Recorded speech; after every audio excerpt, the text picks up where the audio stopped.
Bonjour Romane Boringer. Bonjour. Comédienne, le grand public, vous avez découvert en 92 dans Les Nuits Fauves, César du meilleur espoir féminin pour vous. Vous avez tourné depuis avec Claude Miller, Agnieszka Holland, Olivier Dahan, Maïwenn. Sans oublier en 2006, C'est beau, une ville la nuit, réalisé par votre papa, Richard Boringer. Carrière au théâtre qui force aussi l'admiration. Vous avez démarré avec Peter Brook dans La Tempête. Vous avez joué du Labiche, du Ionesco ou Annie Ernaux. Pourquoi j'en parle? Parce que votre actualité est sur les planches. Mon pays, ma peau, c'est une pièce dans... Comment vous prononcez? Antje Krog, une poétesse sud-africaine. C'est une pièce ambitieuse, hors norme, qui raconte l'Afrique du Sud de l'après-apartheid et ce qui est très très intéressant, de la réconciliation. Racontez le contexte, on est en 95.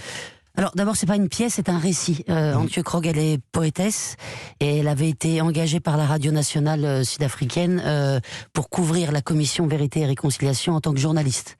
Donc c'est un récit... Je dois quand même expliquer ce qui s'est passé. Oui. On est en 95, Mandela devient le premier président noir d'Afrique du Sud après des décennies d'apartheid. Comment les bourreaux et les victimes vont pouvoir vivre ensemble? Et là, l'Afrique du Sud choisit un truc complètement fou et incroyable et positif, s'engager sur la voie de la réconciliation en créant cette commission Vérité et Réconciliation. Voilà. Et ils se baladent dans tout le pays.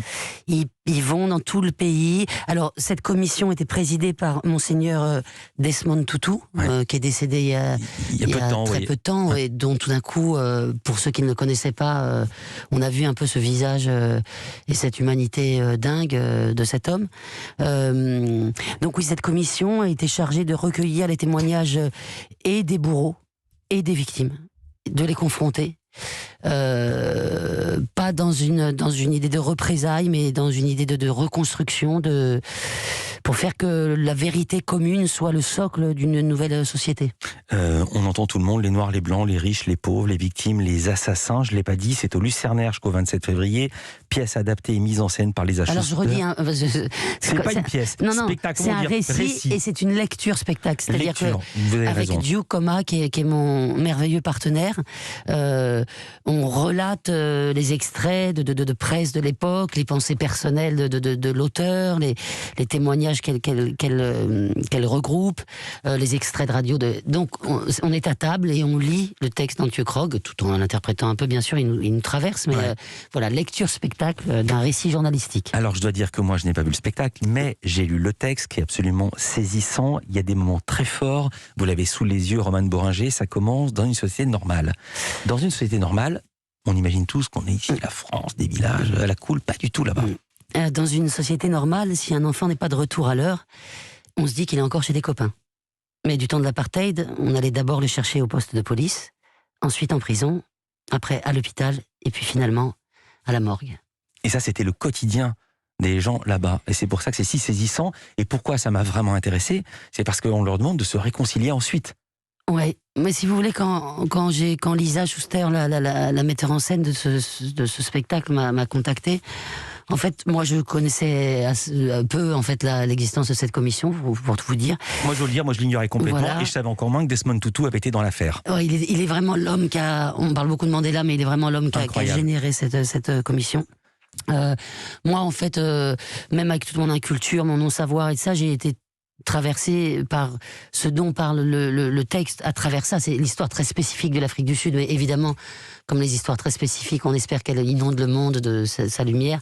Ça parle de quoi? Ça parle de pardon, ça parle de comment vivre entre communautés quand on a subi des traumatismes profonds. C'est comment faire société malgré encore une fois, oui, des traumatismes parfois abominables. Votre personnage explique, ou alors plutôt c'est je sais plus qui, explique qu'il y a 5 étapes dans la réconciliation.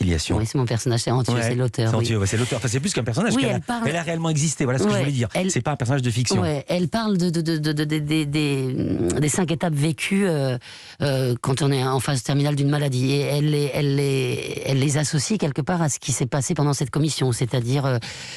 cette commission s'est faite en différentes étapes. Donc elle écrit: un ami psychiatre m'a parlé des 5 étapes vécues par les patients en phase terminale. La première étape est celle du déni. On met la vérité sur la table, mais elle est niée. La deuxième étape est celle de la colère. Envers Dieu, le nouveau gouvernement, envers ceux qui vous font subir ça. La troisième étape est celle de la négociation. Et c'est ça que certains font déjà. Ils négocient leur amnistie. La quatrième étape est une profonde dépression. Et c'est la phase la plus importante car elle ouvre la porte à la dernière étape, l'acceptation. Si vous voulez, par exemple, quand on lit ça, moi, par exemple, on peut pas ne pas penser au procès des attentats, par exemple. C'est-à-dire quel parcours pour les juges, pour les victimes, d'entendre, de confronter leur histoire. Moi, j'ai suivi un peu ce qu'on entend, c'est ce long chemin vers une tentative de compréhension, c'est beaucoup dire, mais pour revivre avec soi-même, pour revivre ensemble. Et ça fait écho ce que vous dites avec le livre de Karine Thuil, que je recommande, qui était venu il y a 2 jours, qui s'appelle La décision. Je vous conseille, le quotidien d'une juge antiterroriste. Ouais. Romane Boringer avec nous. On va mieux vous connaître. Comment vous étiez avant d'être connue, avant d'être célèbre? C'est Lisa Marie Marquez qui va nous raconter ça. À tout de suite.